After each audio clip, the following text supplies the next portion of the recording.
तो जैसा कि आपको पता है कि सिनेमा टीम ने अपने बर्तन वर्तन अलग कर लिए हैं काफ़ी दिन पहले। और लल्लन टॉप सिनेमा को अगर आपने अब तक सब्सक्राइब नहीं किया है तो प्लीज़ कीजिए, और फेसबुक पे हमें फॉलो कीजिए सिनेमा से जुड़े अपडेट्स के लिए। सिनेमा से जुड़े हम लाइव सेशंस आप तक रोज़ लाते हैं, रोज़ शाम को। आज भी कुछ वैसा ही करने वाले हैं। सिनेमा से जुड़ी बड़ी खबरों पर बात करते हैं, और आज बात करेंगे ऑस्कर्स की, क्योंकि आज सुबह ही ऑस्कर्स की शॉर्ट लिस्ट आई है और कुछ डिसअपॉइंटमेंट्स भी हैं इंडिया के लिए। गुड न्यूज़ भी है और बैड न्यूज़ भी। तो बैड न्यूज़ क्या है उस पर मैं बात करूंगा, लेकिन उससे पहले श्वेतांग से हम पूछेंगे गुड न्यूज़ क्या है इंडिया के लिए। श्वेतांग। यार गुड न्यूज़ ये है कि ऑस्कर 2022 में जो है इंडिया की जो एक है डॉक्यूमेंट्री, जो बेस्ट डॉक्यूमेंट्री फीचर करके एक कैटेगरी होता है, तो उसमें अपनी इंडिया की फाइटिंग राइटिंग विद फायर नाम की डॉक्यूमेंट्री जो है वो शॉर्टलिस्ट हुई है। अभी नॉमिनेट नहीं हुई है, अभी शॉर्टलिस्ट की गई है, जिसे बनाया है रिंटू थॉमस और सुष्मित घोष ने मिलके। दोनों ही डॉक्यूमेंट्री की फील्ड में चर्चित नाम है, पॉपुलर नाम है। और बेसिकली ये जो डॉक्यूमेंट्री है ये बड़ी इंटरेस्टिंग से टॉपिक पे बेस्ड है। जैसे खबर लहरिया नाम करके एक वो है न्यूज़पेपर है। उसकी खास बात यह है कि उसको न्यूज़पेपर को शुरू किया था कुछ दलित महिलाओं ने।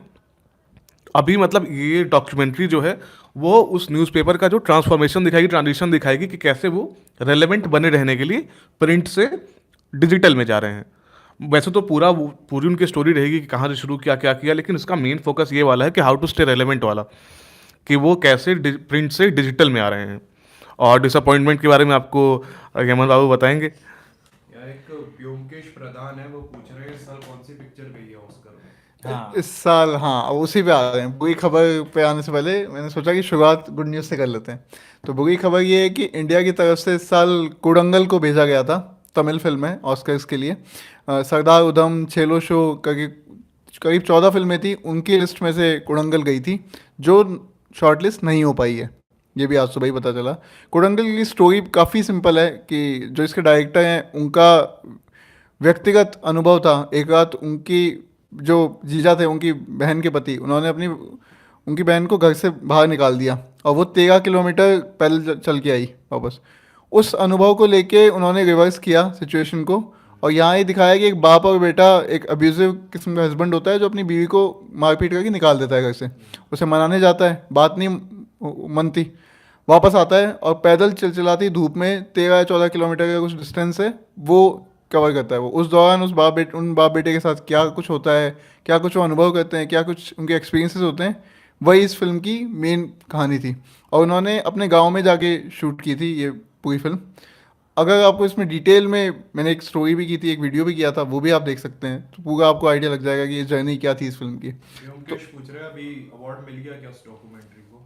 अभी नहीं मिला है व्योमकेश जी। बात यह है कि अभी शॉर्ट लिस्ट हुई है, अभी नॉमिनेशन फाइनल हो जाएंगे तब होगा। अभी अप्रैल में होंगे शायद ऑस्कर्स, तभी पता चल। ऑस्कर्स का अभी ये सिर्फ शॉर्ट लिस्ट है जो कल आई है। इसका नॉमिनेशन जो है वो 27 फेब नहीं नहीं, इसका नॉमिनेशन 8 फरवरी को आने वाला है, फाइनल नॉमिनेशन।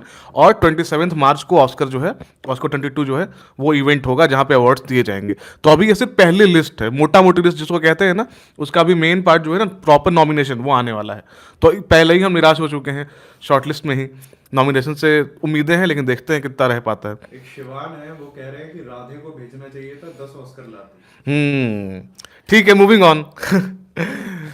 तो ये बात हो गई। उसके अभी क्या है कि शॉर्टलिस्ट जो आया है वो सिर्फ 10 कैटेगरीज में आया है ना। तो 10 कैटेगरी में सबसे बड़ी कैटेगरी जो है वो यही है कि इंटरनेशनल सिनेमा कि बेस्ट इंटरनेशनल फिल्म, जिसे पहले बेस्ट फॉरेन फिल्म कहते थे, वो कैटेगरी थी, उसको चेंज करके उसको बेस्ट इंटरनेशनल सिनेमा कर दिया गया है।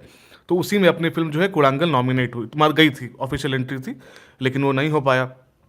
इसके अलावा और जो कैटेगरी, दो बड़ी कैटेगरीज और हैं। एक तो ओरिजिनल सॉन्ग की कैटेगरी है कि बेस्ट ओरिजिनल सॉन्ग, जिसके अंदर बड़ी इंटरेस्टिंग चीज़ ये हुई है कि पहली बार ऑस्कर की हिस्ट्री में पहली बार एक पति और पत्नी साथ में मतलब compete कर रहे हैं एक ही अवार्ड के लिए। ये लोग हैं बेयोंसे और जेजी। तो इनका गाना है, दोनों के गाने हैं जो नॉमिनेट मतलब शॉर्टलिस्ट हुए हैं। नॉमिनेशन का तो अभी आएगा, पता चलेगा। शॉर्टलिस्ट में देखते हैं क्या होता है। उसके अलावा नो टाइम टू डाई का टाइटल ट्रैक भी इस लिस्ट में है, शॉर्ट लिस्ट वाली में, जिसको बिली आइलिश ने बनाया था। और अभी ये मेजर कैटेगरी है। इसके अलावा मेकअप एंड हेयर स्टाइल है, विजुअल इफेक्ट्स है, डॉक्यूमेंट्री शॉर्ट है, डॉक्यूमेंट्री फीचर है। तो ये अभी वो कैटेगरीज है जिसमें पब्लिक को ज़्यादा दिलचस्पी होती नहीं है। पब्लिक को तो सिनेमा चाहिए, लेकिन ये सिनेमा वाला नहीं है। वो आएगा नॉमिनेशन में, आपको फिर से बताएंगे। व्योमकेश पूछ रहे हैं जय भीम को क्यों नहीं भेजा गया ऑस्कर? ऑस्कर में वो पूछ रहे हैं, उनका सवाल ये है कि ऑस्कर में रीजनल लैंग्वेज मूवी क्यों भेजी नहीं जा रही, लाइक जय भीम। तो यहाँ मैं बता दूँ ब्योमकेश जी आपको, जय भीम एक तमिल फिल्म है और कुडंगल भी तमिल फिल्म ही है।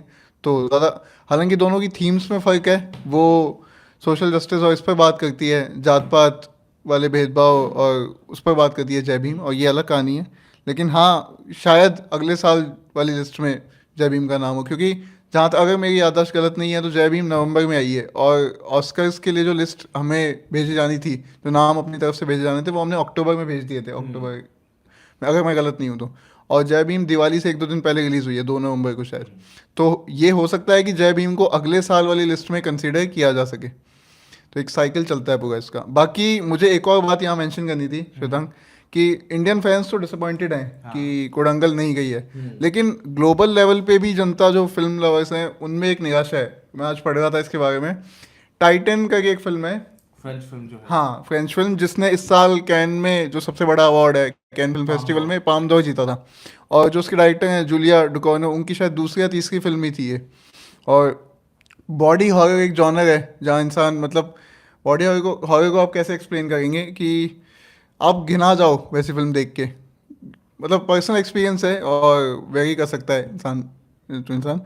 तो उनकी फिल्म थी टाइटन, उसको भी कंसिडर नहीं किया है शॉर्ट लिस्ट में। और साथ ही टिल्डा स्विंटन की एक फिल्म है मेमोरिया, उसका भी नाम नहीं है। तो ये बड़ी फिल्म, इनको बड़ी उसमें माना जा रहा था कम्पिटिटर्स, तो ये दोनों ही बाहर हो गई हैं। वो एक बड़ा डिसअपॉइंटमेंट है। बाकी अगर आपको कोई नाम याद आ रहे हैं जो शॉर्ट लिस्ट का हिस्सा है, जिन्हें आप चाहेंगे कि हाँ जनता जब भी रिलीज़ हो, जब भी मौका मिले देख डालो। जैसे एक तो अभी भूटान की जो पिक्चर की अपन बात कर रहे थे नीचे, भूटान से भी एक फिल्म शॉर्टलिस्ट हुई है, इसका नाम है लुनाना, यार्क इन द क्लासरूम करके उसका नाम है। वो भूटान से शॉर्टलिस्ट हुई है, भूटान की फिल्म है। उसके अलावा हमने लिस्ट बनाई है कौन सी फिल्में शॉर्टलिस्ट की गई हैं। ऑस्ट्रिया की पहले तो है ग्रेट फ्रीडम, ऑस्ट्रिया की फिल्म है, उसे शॉर्टलिस्ट किया गया है। प्लेग्राउंड नाम की फिल्म है बेल्जियम की। और उसके अलावा बड़ी फिल्म जिन पे चर्चा हो रही है, ईरान की फिल्म है द हीरो, और उसके अलावा इटली की फिल्म है द हैंड ऑफ गॉड। इनको लेके बात हो रही है, लेकिन बहुत सारी छोटी फिल्में हैं जिनको लेके बात तो नहीं हो रही, लेकिन इन्हें शॉर्टलिस्ट किया गया है। बाकी देखते हैं इन शॉर्टलिस्ट में से कितनी फिल्में जो हैं नॉमिनेशन में अपना जगह बना पाती हैं, बस उसका देखना है अभी। और उसमें अपन जो है शॉर्टलिस्ट तो हो गया, लेकिन नॉमिनेशन में क्या अपना ये जो इंडिया का जो भी रिप्रेजेंटेशन बचा हुआ है वो बचा रह पाएगा, मतलब क्या रहे उम्मीद। तो वही देखते हैं क्या होता है। बाकी और कुछ सवाल आ रहे हैं?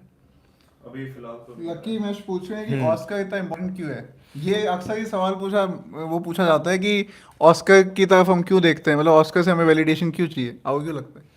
नहीं, हमें नहीं, वैलिडेशन नहीं चाहिए। जब आप कोई काम करते हो ना, जैसे मैंने कोई काम शुरू किया है ना, तो मेरा मकसद क्या है कि काम की तारीफ होनी चाहिए, उसे एक अवार्ड मिलता है, अप्रिसिएशन मिलता है, तो आप और बेटर करने को इंस्पायर होते हो, बेटर चाहते हो ना करना आप लाइफ में। तो आपको बेटर करने के लिए जो चीज़ मोटिवेट करे ना, मतलब वो काम के लिए अच्छा है ना, तो ऑस्कर अगर मिल जाएगा आपको, सोचो इंडिया के किसी डायरेक्टर को, सत्यजीत रे को क्यों याद करते हैं ना, क्योंकि पिक्चरें वहाँ गई हैं, है ना, उनको याद किया जाता है आज भी। ऑस्कर मिला उनको, हाँ ऑनरेरी मिला, तो वो उनके बेड से जो है वो लाइव हुए वहाँ पे दिखाए गए, तो वो बड़ी चीज़ है, बिग डील है। जब दुनिया भर की फिल्में जहाँ देखी जा रही हैं, अगर वहाँ पे कोई आपकी फिल्म जाती है, जहाँ पे बड़े बड़े दिग्गज लोग बैठे हुए हैं, वहाँ पे आपकी फिल्म जाती है, तो अच्छा लगेगा ना आपको, कि आपको अप्रिशिएट किया जा रहा है, आपकी पिक्चर देखी जा रही है, आपकी पिक्चर एक बड़ी ऑडियंस तक पहुँचेगी।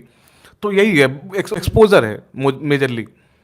हाँ, जैसे महेश भट्ट इसके बड़े खिलाफ इन कॉफी विद करण का एक एपिसोड है, जिसमें वो बोलते हैं कि विसियस लस्ट फॉर ऑस्कर। तो वो भी है कि आपको नहीं बनानी ऑस्कर के लिए पिक्चर, मत बनाओ। आप ऑस्कर के लिए थोड़ी पिक्चर बनाते हो, आप पिक्चर अपने लिए बनाते हो, पब्लिक के लिए बनाते हो। हाँ, क्योंकि इसको लेके काफ़ी डिबेट भी हुई है कि पिछले कुछ सालों में Oscar kind of film making भी एक टर्म आया था, कि ऑस्कर के हिसाब से आप अपनी फिल्में बना रहे हो, चाहे ज़बरदस्ती डाइवर्सिटी इंक्लूड करने की कोशिश कर रहे हो। तो ये भी एक दूसरा पक्ष रहा है इस चीज़ का, कि ज़बरदस्त क्या बोलते हैं, जैसे ऑस्कर इस पे कभी टू वाइट होने का लेबल लगता है, फिर उसको साफ करने के लिए वो नॉमिनेशंस में अपने डाइवर्सिफाई करने के वो वाले कल्चर को बढ़ावा देने के लिए और फिल्में इंक्लूड कर लेते हैं। तो उसमें फिर लोग बोलते हैं कि तुमने अच्छी फिल्मों को हटा दिया पीछे पॉलिटिक्स के चक्कर में। व्योमकेश प्रधान पूछ रहे हैं कि बॉलीवुड कितना जिम्मेदार है ऑस्कर नाम मिलने के लिए। यार बॉलीवुड में, मतलब अगर याद करो तो मुझे लगान याद आती है। लगान नॉमिनेट हुई थी, गई थी आगे तक, वो बात अलग है कि ऑस्कर नहीं जीत पाई। तो तो ऐसे बात नहीं, हिंदी सिनेमा में भी अच्छी फिल्में बन गई हैं, बट ऐसा नहीं है कि अब वो टाइम नहीं रहा कि हिंदी सिनेमा ही इंडियन सिनेमा है। इतनी लैंग्वेजेस हैं, इतना एक्सपोजर है। बाकी शैतान आपको क्या लगता है? बॉलीवुड वाले, हाँ। विक्रम है वो पूछ रहे हैं कि ऑस्कर अवार्ड के बारे में उन्हें हर चीज जाननी है पूरा तिया पांचा। तो आपको हम बताएंगे विस्तार से। अब लल्लन टॉप को फॉलो करते रहिए। आज तो बस शॉर्टलिस्ट आया है लल्लन टॉप सिनेमा को। लल्लन टॉप तो करिए ही, लल्लन टॉप सिनेमा को ही फॉलो करिए। हमारा नया वेंचर है और हम वहाँ पे सिनेमा से रिलेटेड चीज़ें करेंगे। वहाँ हम ऑस्कर का तिया पाँच आपको डिटेल में बताएंगे। और बाकी छोटी छोटी जो स्निपेट्स हैं आपको रोज लाइव में मिलेंगे कुछ ना कुछ। जैसे ऑस्कर से रिलेटेड कुछ भी होगा हम आपको तुरंत बताएंगे। जैसे शॉर्टलिस्ट का बताया, नॉमिनेशन का बताएंगे। हम इस पे एक सीरीज़ भी करेंगे जो नॉमिनेट होंगी फिल्में, तो उनके बारे में एक हम प्रॉपर लिस्टिकल करेंगे। फिर हर पिक्चर के बारे में आपको बताएंगे। आप हमें अगर लल्लन टॉप सिनेमा में फॉलो करेंगे तो आपको सब कुछ मिलेगा वहाँ। पूरा सिनेमा, हाँ, एंटरटेनमेंट से लेके आर्ट सिनेमा, जो भी आपका कमर्शियल वगैरह जितने भी एस्पेक्ट पहलू हैं सिनेमा को, सब मिलेगा। आओ तो सही। बाकी और कोई सवाल आ गए? देख लेता हूँ। जय भीम फिल्म को ऑस्कर पुरस्कार में ज़रूर शामिल होकर अवार्ड मिलना चाहिए। वही फिर बात प्रमिला जी, मैं रिपीट करूँगा कि जय भीम को अगले साल की लिस्ट में शायद कंसीडर किया जाएगा। इस साल तो पहले लिस्ट भेजी जा चुकी थी। और thanks team Lallantop, thank you Ankish जी।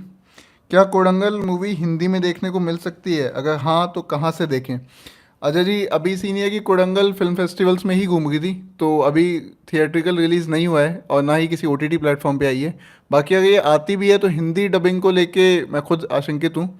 अगर आएगी तो सबटाइटल्स के साथ ही देखने को मिलेगी हमें। एक श्वेतांग जी के दोस्त हैं वो कह रहे हैं श्वेतांग भैया जिंदाबाद, आयुष यादव नाम है उनका। अच्छा। अगर Ayush ji, we love you 3000। Thank you Ayush ji, thank you so much. अब हमारा लाइव देख रहे हैं, समय निकाल के आप ग्राउंड पे हैं, कवर कर रहे हैं और वहाँ से समय निकाल के हमारा लाइव देख रहे हैं। हम बहुत शुक्रगुजार हैं आपके। आप भी लल्लन टॉप सिनेमा फॉलो करिए, आपको बहुत सारी डिटेल्स मिलेंगी उधर। उनका आपसे स्पेशल सवाल है कि श्वेतांग भैया आप 1 रुपए देकर मेरी स्क्रिप्ट डायरेक्ट करेंगे? बोले यहाँ निजी बातें नहीं होंगी। अब आयुष का सवाल लेना बंद करते हैं, कोई और सवाल बढ़ते हैं। हैप्पी हैं वो पूछ रहे हैं सर लल्लन टॉप को ज्वाइन करने का प्रोसीजर। बोला ये गलत प्लेटफॉर्म नहीं है उसके लिए। मतलब ये वही हो गया कि पिक्चर के प्रमोशन के लिए आए हो और आप मतलब कि आपका क्या चल रहा है, किसके साथ हो आप, ये वही वाली बात हो गई। अनिसुर रहमान कह रहे हैं सत्यमेव जयते 2.0 को ऑस्कर को मिलना चाहिए। 2.0 सत्यमेव जयते। बोला हाँ, लोग लुत्फ ले रहे हैं, बढ़िया है, एंजॉय करिए, हम भी कर रहे हैं। और बताइए कुछ। योगेश प्रधान कह रहे हैं क्या ऑस्कर में पॉलिटिक्स होता है, मतलब किसी का ज्यादा कंट्रोल रहता है? इसको लेके तो हमेशा डिबेटेबल टॉपिक है ये, क्योंकि वहाँ मतलब हम एग्जैक्टली हमें तो नहीं पता, लेकिन कुछ ना कुछ तो होता ही होगा। क्योंकि अब यहाँ बोलोगे आपकी फिल्म फेयर बहुत ही फेयर है या नहीं है, डिबेटेबल टॉपिक है ना, तो इस पर चर्चा होगी। कुछ एक ऐसे एग्जाम्पल उदाहरण आपको मिल जाएंगे कि जहाँ आपको लगेगा कि ऑस्कर बहुत फेयर नहीं हुआ। कई बार होता है। तो पिछले साल तो उन्होंने सारी शिकायतें दूर कर दी कि हम जो है सिर्फ ओनली वाइट नहीं है, हम इंटरनेशनल मीडिया को भी देखते हैं, इंटरनेशनल सिनेमा भी देखते हैं। पैरासाइट इतनी बड़ी पिक्चर रही फिल्म फेस्ट की, मतलब उसकी अवार्ड सीजन की इतनी बड़ी फिल्म साबित हुई। तो उन्होंने वो सारे दुख ऐसे जो हैं सारी शिकायत करने की कोशिश की, लेकिन शिकायतें तो रहती ही हैं, कितना ही दूर करेंगे। कैमरामैन बहुत चल रहा है। अरे यार कितनी बार लेकिन थोड़ा बैलेंस करने में हो रही है, बस कितनी वो बार ठीक कमेंट करता हूँ। करोगे ये डेड भी चैनल लग रहा है, व्यूअर क्यों नहीं है? हाँ, एक कोई बार बार कमेंट कर रहे हैं कि डेड चैनल लग रहा है, व्यूअर क्यों नहीं है। यार आपने 4 बार कमेंट कर दिया है, आप असली फैन हो। 4-5 बार एक एक थैंक यू रहेगा आपको हमारी तरफ से, आप आए। से। हमारी हम भी नए नए शुरू हुए हैं, हम अपन अभी उग रहे हैं। एक दिव्यांशु चतुर्वेदी हैं वो कह रहे हैं वीडियोस बनाइए टॉप 10 मूवीज डिफरेंट जॉनर्स की। जी, हम वो करने की कोशिश कर रहे हैं, लगातार हम उस पर काम चल रहे हैं। हमारी टीम अभी उधर ही फंसी हुई है। शुभम कैमरे के पीछे हैं, अभी वो एक स्टोरी करके आए हैं, वापस जाके करना है। हम सब भी यहीं बैठे हैं, हम सब उसी से निपट के आएंगे। और नए साल से पहले आपको ये सब चीज़ें जो हैं वीडियो के फॉर्मेट में भी मिलेंगी और आर्टिकल के फॉर्मेट में भी मिलेंगी। राइजिंग स्टार हेलो ब्रो बोल रहे हैं। Hello hello, Harshvardhan Gondkar you are doing great. Thank you. बाकी तो okay sir, thanks for reading my comments. बहुत अच्छा तरीका अटेंशन लेने का। हिंदी मूवीज़ को अभी तक कोई ऑस्कर नहीं मिला, जबकि बहुत सी मूवीज़ डिजर्व करती हैं ऑस्कर। ये बहुत डाइसी हुआ है। और ऑस्कर के भरोसे आप प्लीज़ मत रखो। आपको कोई फिल्म पसंद है, देखो, एंजॉय करो। ये कोई ठप्पा नहीं है ऑस्कर का कि जिसको ऑस्कर मिल गया वो फिर अपन ही भगवान है टाइप लेवल हासिल कर लिया उस फिल्म ने। ऐसा कुछ नहीं, आपको अच्छी लगी, खत्म बात। उससे ऊपर तो मैटर ही नहीं करती चीज़ें। एक सिनेमा नाम से यूजर है वो कह रहे हैं कि आपके हिसाब से 2021 की बेस्ट फिल्म कौन सी है? यार बेस्ट का फिर वही बात है, बेस्ट सब्जेक्टिव है वो तो, बेस्ट सब्जेक्टिव है कि आपको कौन सी ठीक लगती है। वो जो आपको ठीक लग रही है वो आपके लिए बेस्ट है, जो हमें ठीक लग रही है वो हमारे लिए बेस्ट है। आपको कौन सी लगी है बताइए। हाँ। और कुछ है क्रिप्टाएं जी कह रही है जी, सर एक बार सौरभ द्विवेदी जी को मेरा हाय बोल देना। हाँ राघव यार। भैया। हम कोशिश करेंगे क्या यूजर नेम संगीता है और लास्ट में लिखा है राघव भैया। हम कोशिश करेंगे उनको अपने लाइव में हम लेके आए। सौरभ दीदी थोड़े बिजी रहते हैं, तो हम कोशिश करेंगे उनको हम लाइव में लेके आए जल्दी ही। हाय आपका बोल देंगे उन्हें हम। दिव्यांशु बोल रहे हैं मिनारी। मिनारी एक अच्छी फिल्म है, जरूर देखनी चाहिए। और डिज्नी प्लस हॉटस्टार पे है, अगर मैं गलत नहीं हूँ तो मिनारी देखी जानी चाहिए, बढ़िया फिल्म है। नहीं, नहाए नहीं हो रेड वाले, नहा के आऊँ भाई। नहीं नहीं, इस तरह के सवाल जो जो वाकई सवाल है जिनमें जो हाँ। कुछ है वजन, वो वाला वो रखिए। यार, ब्लस्ट अगर नहीं है तो कोई बात नहीं, निपटाते हैं। तो आज के लिए ठीक है, आज के लिए इतना ही बातचीत। ठीक है, कल ऑफिस फिर से आएंगे, तब तक हमारा थैंक यू लेते जाइए। आप यहाँ आए, आपने देखा। सब्सक्राइब। और हमारा ललन टॉप सिनेमा जो है सब्सक्राइब करिए। यूट्यूब पे, इंस्टाग्राम पे हमारा पेज है, उसको लाइक करिए। ट्विटर पे हमें फॉलो करिए। फेसबुक पे लाइक करिए। हमारे वीडियोस देखते रहिए, फीडबैक देते रहिए। हम रोज आते रहेंगे। Thank you. Thank you, tata bye bye.